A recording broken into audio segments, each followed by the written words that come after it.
I'm Dion from Evolution Support Services, and welcome to this EFT tapping on surviving narcissistic abuse.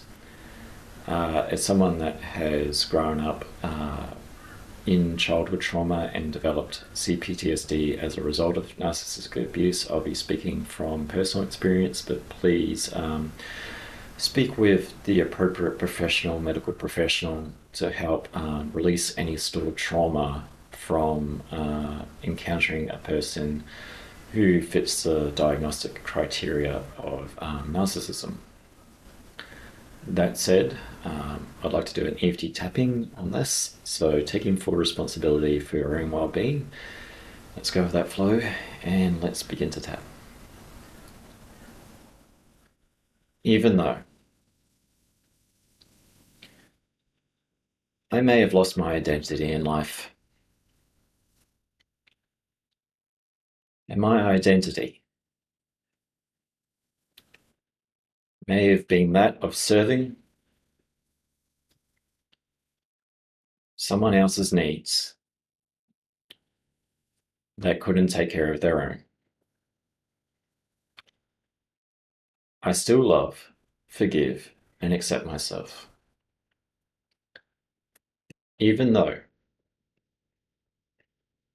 I've had to shoulder a lot of burden, I've had to shoulder a lot of blame, shame, and guilt that this other person couldn't shoulder. And I've been told to carry their load in life. I still love, forgive, and accept myself. Even though I might be on the road to recovery, or I might be questioning my lot in life and starting to find my identity. But there is a lot of pain, there is a lot of hurt, and there is a lot of confusion on this road ahead. I still love, forgive, and accept myself. This surviving narcissistic abuse. This person in my life. This person that's pushed me down. Who's told me I'm all these terrible things. Who can be greatly loving at times. And greatly hurtful most of the time.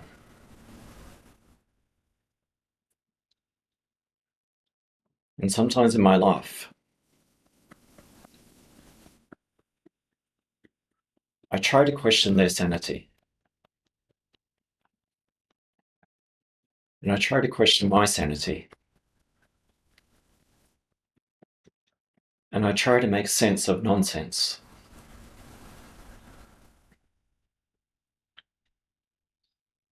And who I am. And who I'm told to be. Because it seems every time I try to be me, that loving, kind person,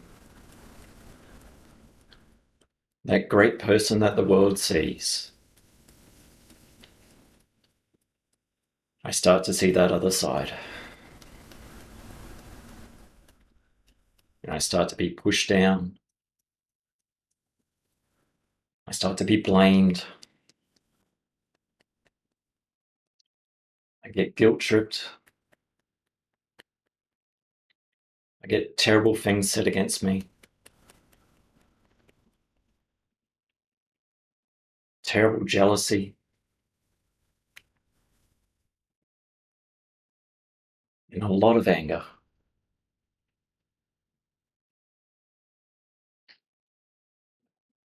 All because I just tried to be me.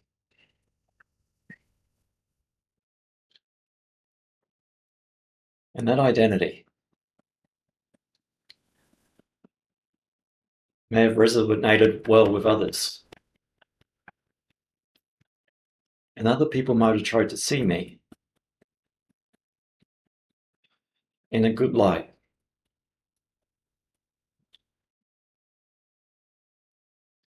And this narcissistic abuser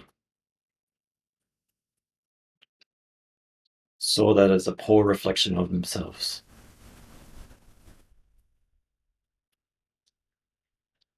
So they start to pull me down, start to question my sanity.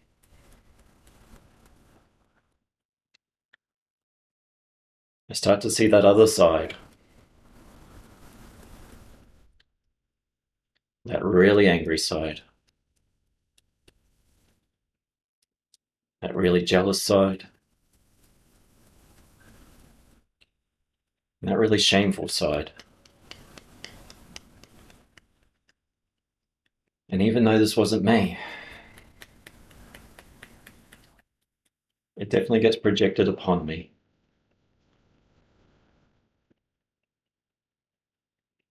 As if by projecting upon me,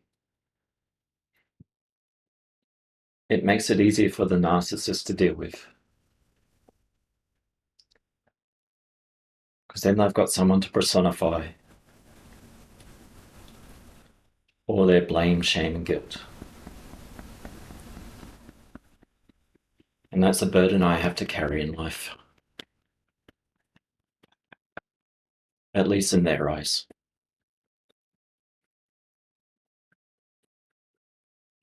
And there might be times in my life where I try to stand up for myself. And I say, hey, this isn't right. The actions that you did, you need to be accountable for. So you can change those behaviors. And in their ears, all they hear is blame, all the things they've done wrong, and all the shame that is upon them. And all you're trying to do is maturely solve a problem. And in response, you get an immature reaction.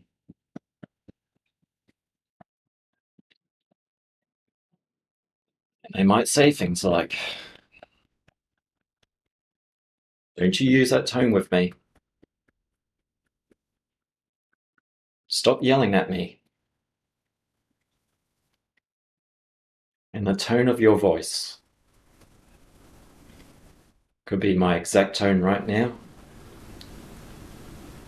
or there might be no tone at all that you can tune into to broadcast some sense. Because the tone that they're hearing isn't the tone at all. It's the content of what's being said, which may be a reflection from their own childhood, by own mean words that were said to them. And you become that projection. You become that personification of a trapped past trauma.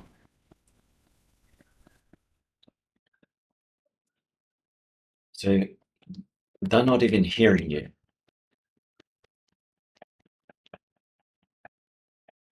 What they're hearing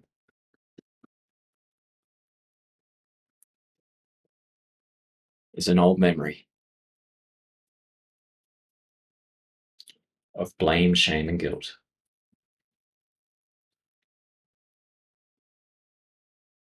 And there seems to be nothing that I can do.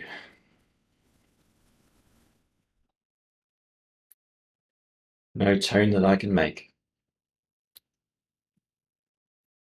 that rings through with clarity.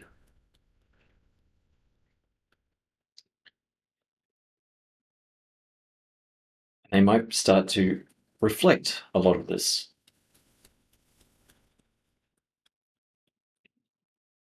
Amongst other people. Because misery likes company. So the misery that's within them gets projected upon myself and then broadcasted to others. Kind of like a paparazzi that rushes up on a celebrity that might be just out for coffee. And in their furor, they upset the celebrity. The celebrity reacts with a bit of frustration and tries to put up a boundary. But all you hear is broadcasted. It's how much of an angry person that person is. A celebrity lost his cool. What sensationalization will the headlines make today? So there might be other people surrounding this narcissist that you also try to talk some sense into. But they're caught up in the headlines about the projections that this narcissist has put upon you.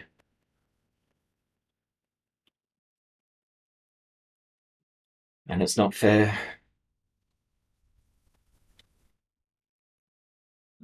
And the more you try to convince that harm was done to you, strangely, the more you look like the crazy person.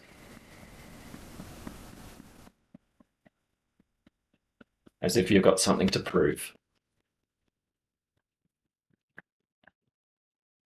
But these antagonistic behaviours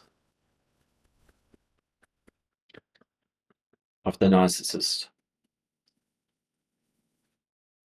is justified because misery likes company. Which may mean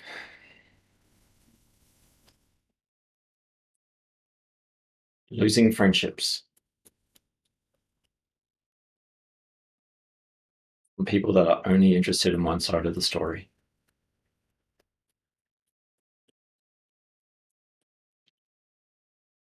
This antagonistic behavior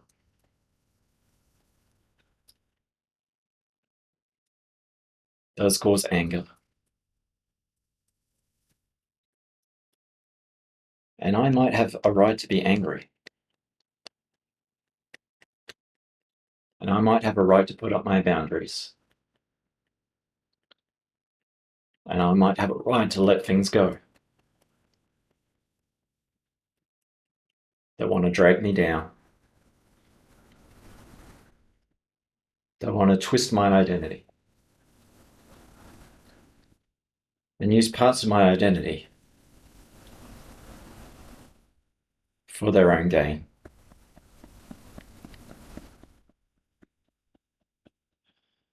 I'm not here to be the content for their own twisted creations.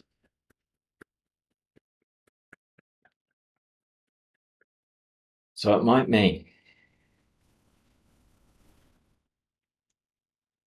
trying not to convince the narcissist of their own bad behavior. Fighting fire with fire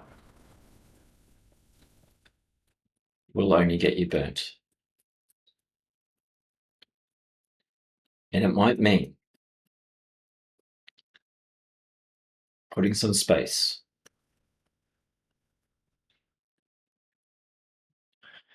no longer contacting,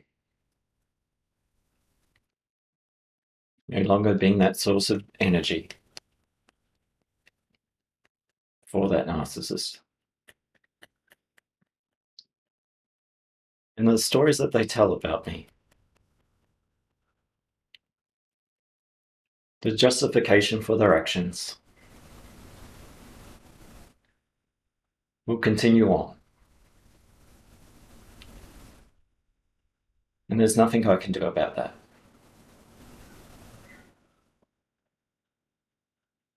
Because it's easier to put the blame on others and to take accountability for one's actions.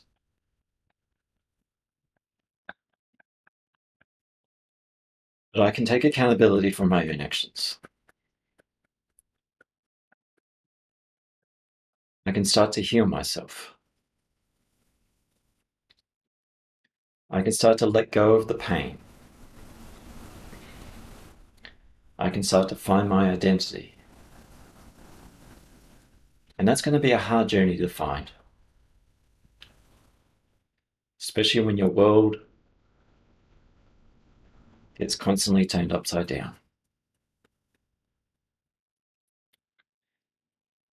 But that's in the past now. And I might have doubts about whether I'm the narcissist. And this is natural to have. Because this belief system that's been instilled within me was there for a purpose. And that was to serve the narcissist. But if I'm trying to heal myself,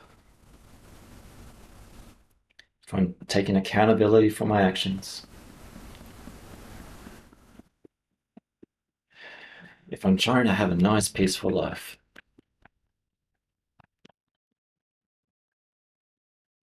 free from the daily turmoils,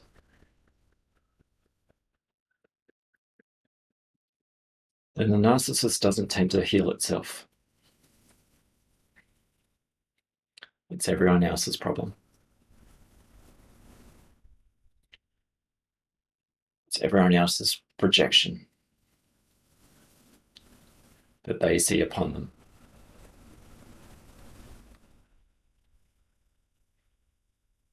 But I'm taking the reins now. I'm healing myself. I'm finding my sense of purpose. I'm living my life for me now. I'm letting go of past traumas. I no longer have to serve a narcissist.